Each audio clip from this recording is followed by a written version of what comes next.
I declined one invitation, and my reputation quietly changed. The email from HR arrived at 9:43 a.m. on a Thursday, and I remember staring at the subject line for a full minute before opening it. Mandatory meeting, workplace conduct investigation. My first thought was that someone had filed a complaint about the coffee machine I'd accidentally broken last week. My second thought, the one that made my stomach drop, was the word mandatory paired with investigation. I'd been a senior software architect at Meridian Tech for 6 years. I had glowing performance reviews, a corner office I'd earned through 80-hour weeks, and a reputation for being the guy who fixed impossible problems. The idea that I was under investigation for anything felt like opening my front door and finding my house had been replaced with someone else's. I read the email 3 times. It gave no details, just a time and a conference room number. 2 p.m. today. Attendance required. I wasn't scared yet. I was confused. I'd been working on a critical security patch that morning, the kind of code that keeps banking systems from collapsing, when my phone buzzed with a text from my colleague, David. "Dude, what did you do?" I stared at the message, then typed back, "No idea. Do you know something?" 3 dots appeared, then disappeared, then appeared again. Finally, "Just be careful in there." That was when the confusion started turning into something else, something cold. I walked to the break room to grab water, and the usual morning crowd went quiet when I entered. Not dramatically, not like a movie, but in that subtle way where conversations don't quite stop, but definitely shift. Rachel from accounting looked at me, then quickly away. Michael from product development studied his coffee like it contained the secrets of the universe. I filled my bottle and left, and the moment the door closed behind me, I heard the murmur of voices resume. I'd experienced that before, once, when a coworker was caught embezzling.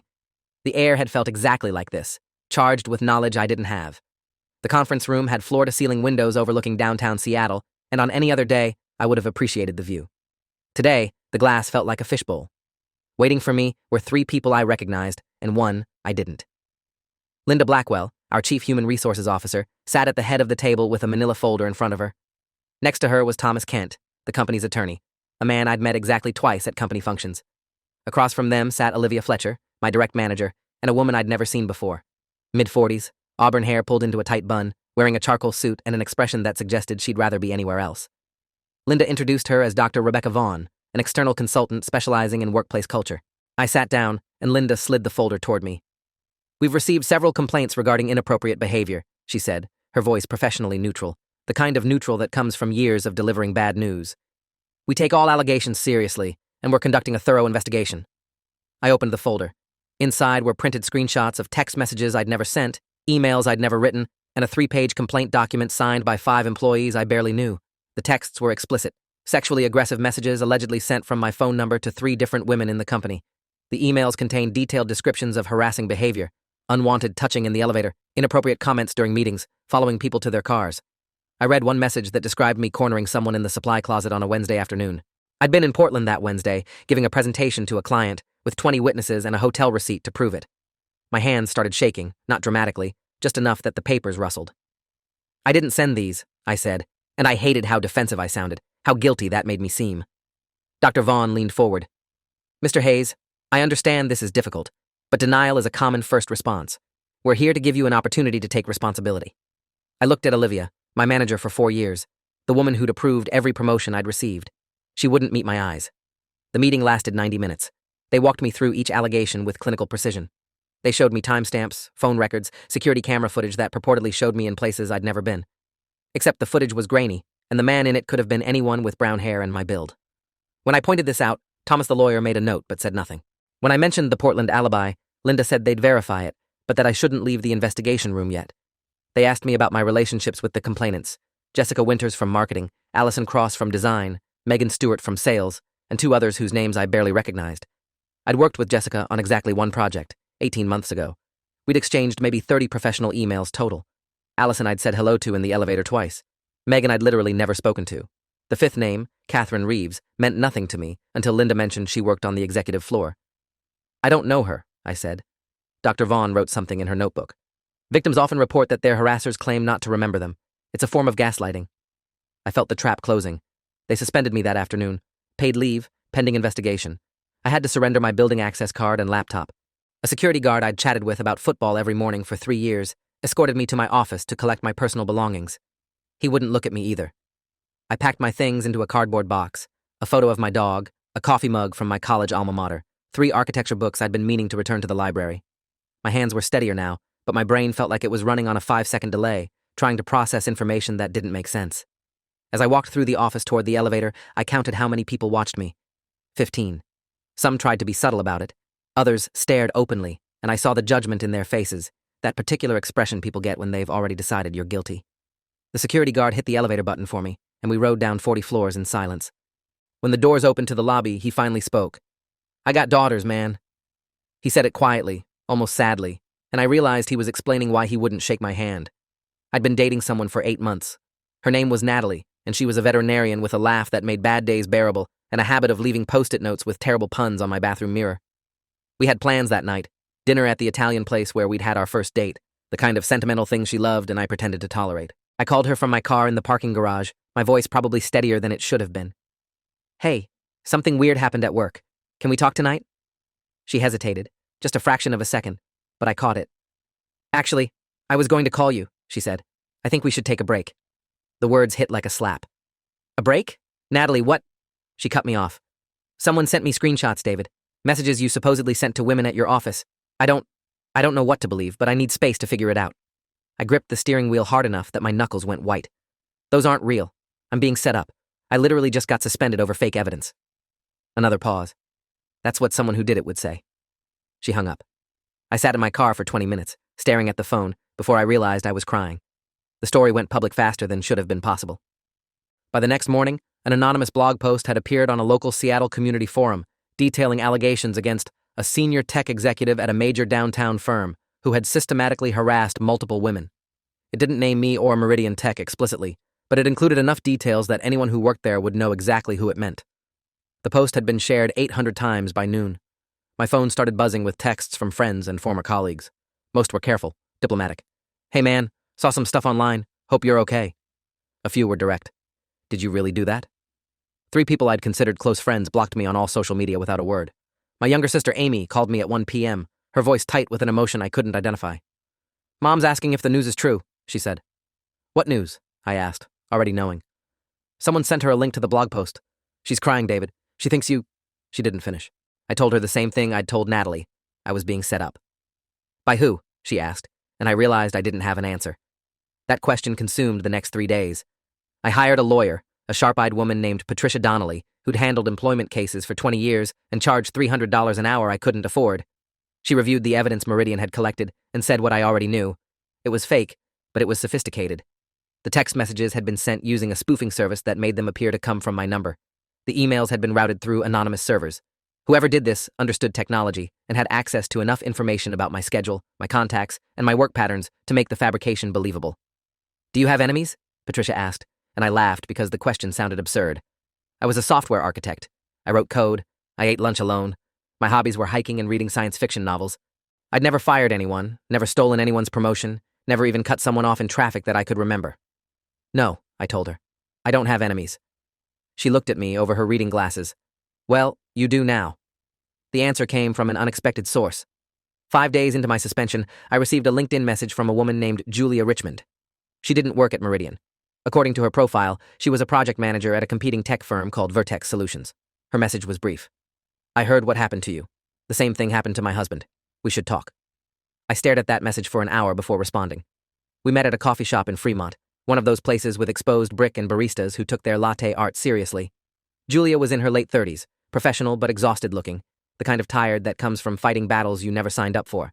She sat down with a folder identical to the one Linda Blackwell had shown me 5 days earlier. "My husband, Greg, worked at Vertex for 9 years, she said without preamble. Last year, he got invited to join something called the Cascade Network. Heard of it?" I shook my head. She wasn't surprised. Most people haven't. It's an invitation-only professional networking group, very exclusive. Tech executives, venture capitalists, city council members. They meet monthly, supposedly for networking and mentorship. Greg got an invitation in January last year. "He turned it down," Julia continued, sliding the folder across the table. "He'd just made partner at his firm, we'd just had our second kid, and he didn't want to commit to monthly dinners with people he didn't know. Seemed reasonable, right?" I nodded, not sure where this was going. 3 weeks after he declined, he got called into HR for an investigation. Sexual harassment, hostile work environment, inappropriate conduct. Sound familiar? My mouth went dry. She opened the folder, and I saw the same kind of evidence. Fake text messages, doctored emails, anonymous complaints. They fired him, destroyed his reputation. He couldn't get another job in tech. We lost our house. He started drinking. We're divorced now. She said it flatly, without emotion, like she'd told the story so many times it had lost its weight. I spent 18 months digging into what happened, and I found a pattern.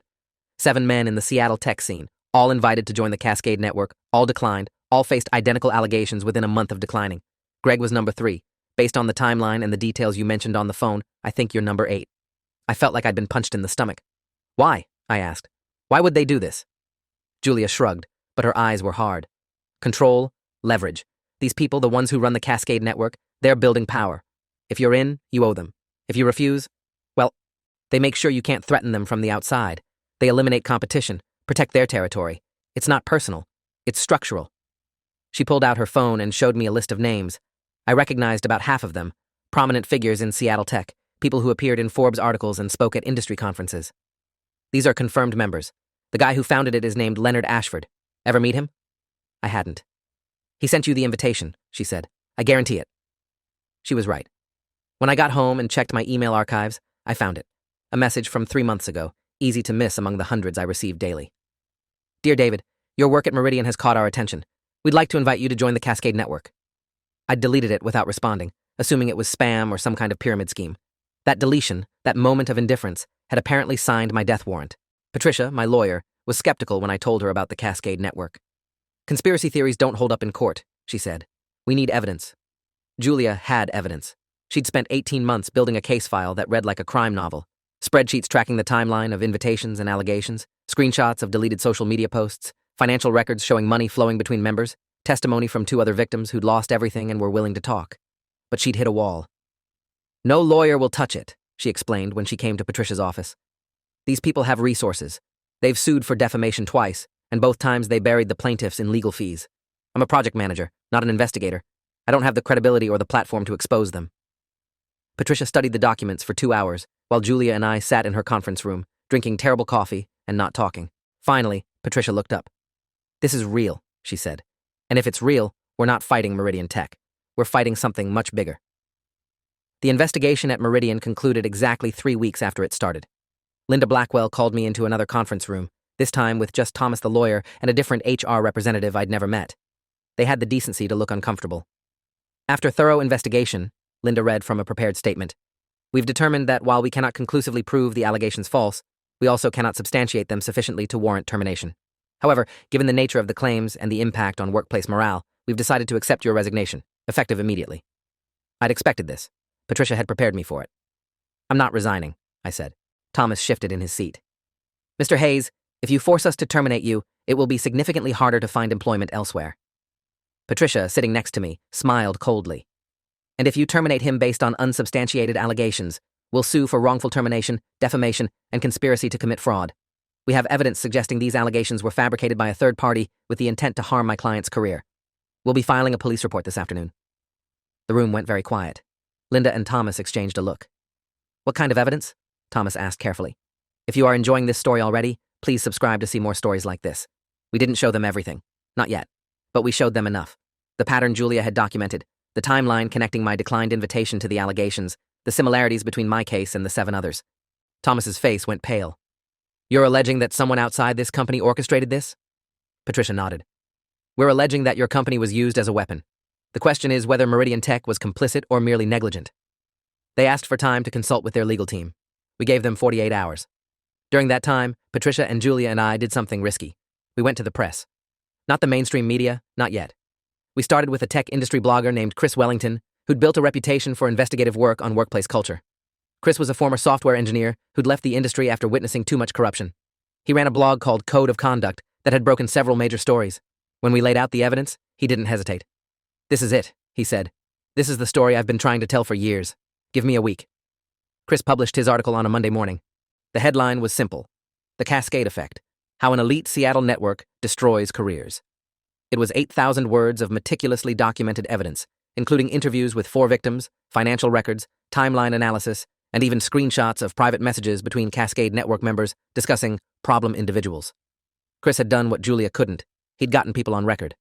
One former member, a venture capitalist who'd left the group in disgust, confirmed the pattern.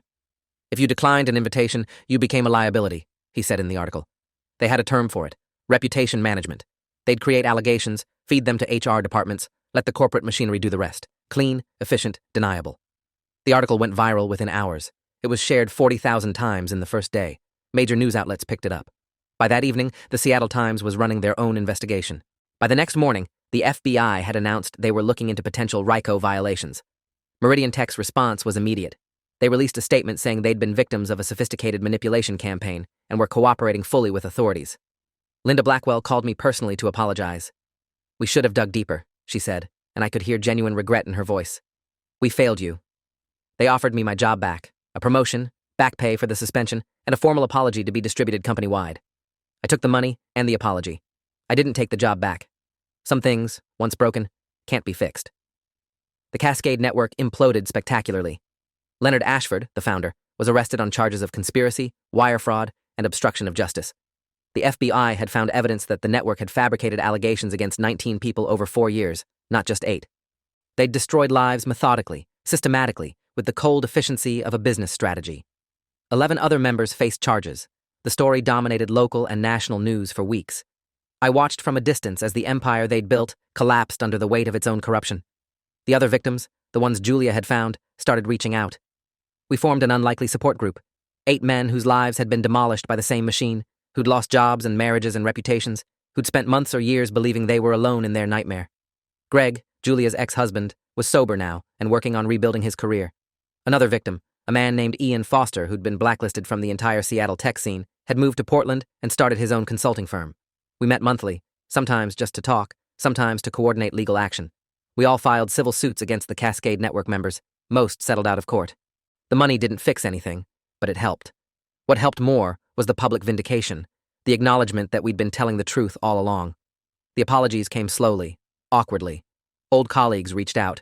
Friends who'd blocked me sent carefully worded messages. Natalie sent an email that started with "I'm sorry" and ended with "I should have believed you." I didn't respond. Some bridges, once burned, should stay that way. The investigation into how Meridian Tech had been compromised revealed something stunning. Catherine Reeves, one of the women who'd filed a complaint against me, didn't exist. She was a fabrication, a fake employee profile created using stolen credentials and inserted into the HR system by someone with administrative access. The IT audit found evidence of external intrusion dating back 6 months.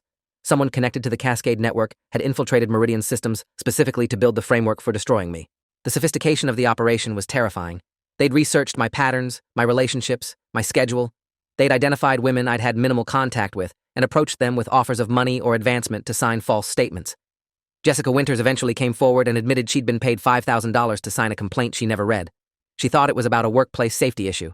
Allison Cross had been told the complaint was part of a diversity initiative survey. They'd been manipulated too, used as unwitting weapons. When the full scope of the conspiracy came out, I felt less anger and more exhaustion. How do you hate a system this large, this impersonal? Dr. Rebecca Vaughn, the workplace culture consultant, who'd sat in on my initial investigation, turned out to be a Cascade Network associate. She wasn't a licensed psychologist. Her credentials were fake, purchased from a diploma mill and good enough to pass cursory background checks. Her role was to ensure investigations went the right direction, to guide HR departments toward conclusions that benefited the network. She'd done this at least a dozen times for different companies. When the FBI arrested her, she cooperated immediately, providing documentation of every case she'd worked. The testimony she gave detailed a system more organized and ruthless than any of us had imagined. They had playbooks, literal written instructions for fabricating allegations. They had templates for fake evidence, contact lists of corrupt or easily manipulated HR professionals, even a budget line for payoffs and legal fees. It was organized crime dressed in business casual, operating in conference rooms instead of back alleys. The banality of it was almost worse than the malice. 3 months after Chris Wellington's article published, I sat in a Seattle Police Department conference room with Detective Laura Gibson, a cybercrime specialist who'd been assigned to my case. She was in her early 50s, with gray-streaked hair and the patient demeanor of someone who'd seen everything. Spread across the table were printouts of chat logs recovered from Leonard Ashford's encrypted messaging apps. "I wanted you to see these before they become public record," she said. I read through them, and they were exactly what you'd expect. Cold, calculating discussions of how to destroy my career. Hayes declined. Proceed with Protocol 7. Target identified. Timeline, 3 weeks. Meridian contact confirmed. Access secured. They'd discussed me like I was a problem in a spreadsheet. The chat dated back 4 years and included detailed notes on every victim. What struck me most was the casual tone, the complete absence of guilt or hesitation. To them, this was business. Detective Gibson watched me read. "You did good," she said finally. "You fought back. Most victims don't." I looked up.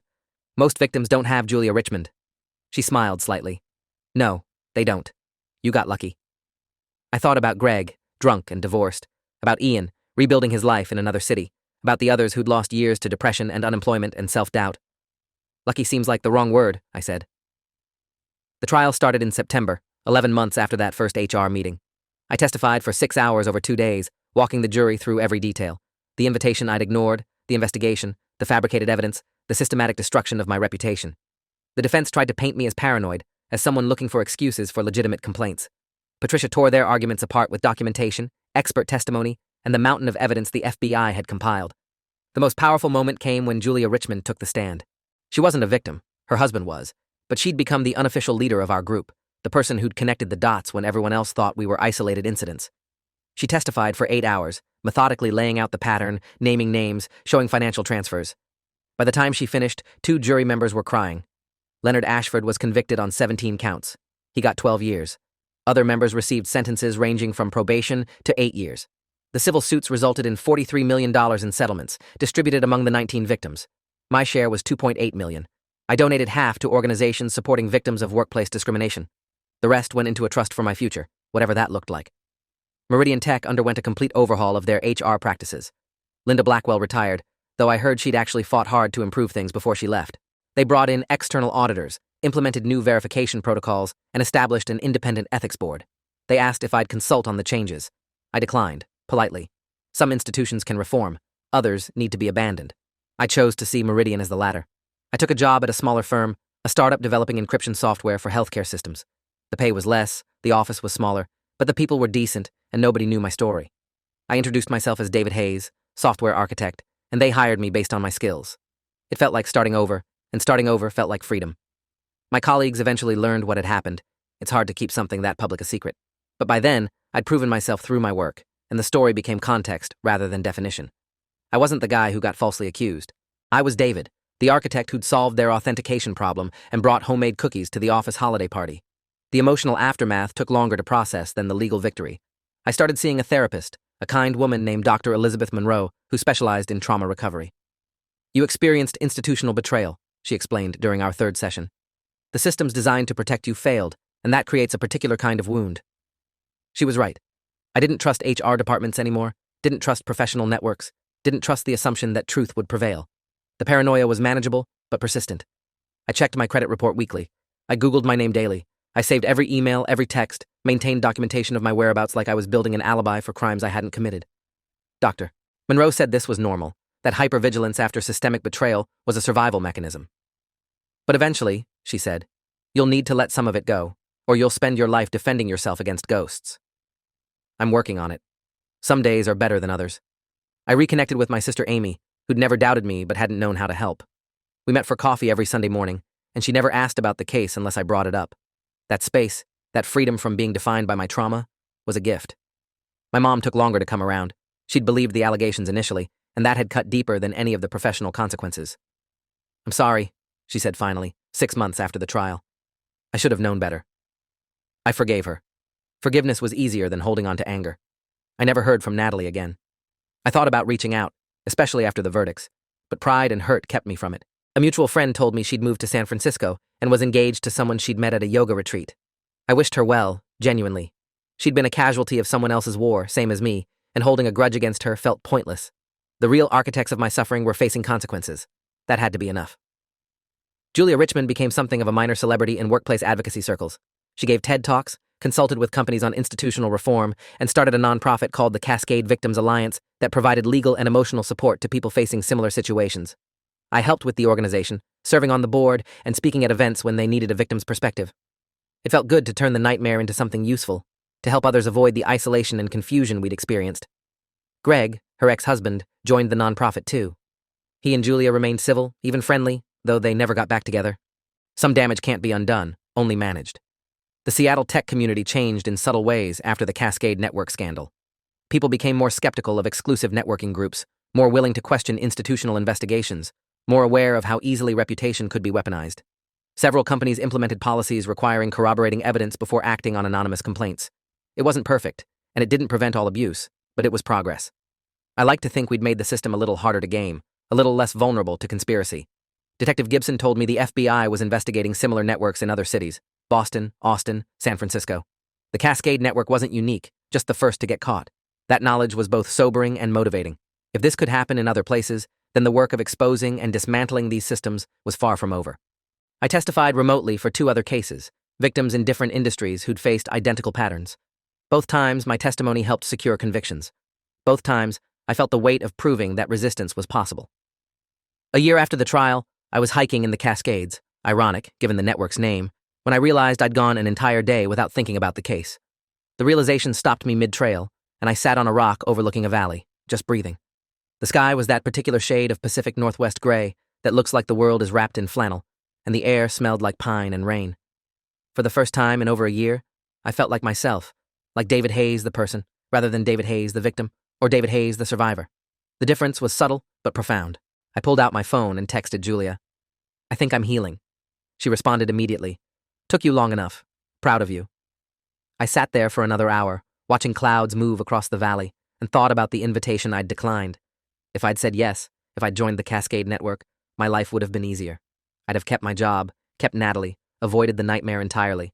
But I'd also have been complicit in a system that destroyed people for the crime of independence. I'd have traded my integrity for security. Sitting on that mountain, I realized I'd made the right choice. Not because I'd won in the end, but because I'd refused to compromise in the beginning. The anniversary of that first HR meeting passed without fanfare. I didn't mark it on my calendar or acknowledge it publicly. I went to work, wrote code, had lunch with colleagues who knew my story but didn't define me by it. In the evening, I met with the Cascade Victims Alliance board to discuss expanding our services to include financial literacy workshops for people rebuilding their careers. It was mundane, bureaucratic work, the kind of thing that doesn't make headlines but actually helps people. Patricia Donnelly, still my lawyer and now a friend, joined us for dinner afterward. "You ever think about writing a book?" she asked over pasta. I shook my head. "My story's already out there. Chris Wellington wrote it." She smiled.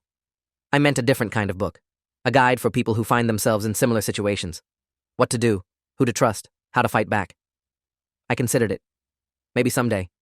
For now, I was content to live quietly, to rebuild the reputation they'd tried to destroy one day at a time, one relationship at a time, one line of code at a time. The work was slow but honest, and honesty felt like the ultimate revenge against people who'd built their empire on lies. 2 years after declining the invitation that changed my life, I received a letter. It came to my new apartment, forwarded through my lawyer's office for security reasons. The return address was a federal prison in Oregon. Inside was a handwritten note from Leonard Ashford. It was short.